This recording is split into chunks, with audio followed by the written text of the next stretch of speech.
So good day guys, meron tayo ditong solar set, small solar setup na 300 watts.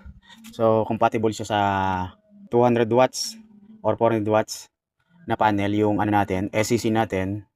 And then naka LBD na din yung ano natin, yung solar setup natin in case na malobat ang yung battery.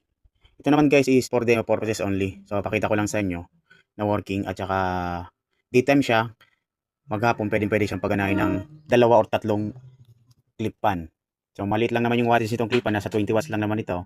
Kayang-kaya niyang paganahin kahit tatlong clip fan. Tapos only charging siya. Gamit kayo ng mga cellphone, laptop or tablet, pwede kayong mag-charge.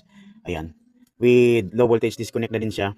50H na battery, LiPo4. So makunat yan guys. So ang panel niya compatible siya sa 100 watts. So itong 50AH is meron siyang panel na 150 watts na panel. Good na good siya sa pang maghapon yung paggamit. So, yung ano, hindi na muna natin nilagay yung solar panel dito, yung breaker ng solar panel. Huwag sa ano kayo, meron na kayong solar panel dito. Naka-off pa yan. Then, for demo sis, dahil nga for demo purposes only, is papakita ko lang sa inyo muna is working yung ano natin, yung aparato natin, yung solar setup natin. So, unang-una natin i-on yung battery. For example, ayan. Ayun, kita nyo naman is 13.0. Nasa, ano na siya, meron siyang bawas pero full charge na rin yan. And then, sunod yung, kung papaganahin nyo tong clip fan is, yun natin yung breaker ng power inverter. Ayun, gumana na yung LBD, which is means pwede na siyang paganahin yung mga load natin kagaya ng 24 inches na TV, pwedeng paganahin dito.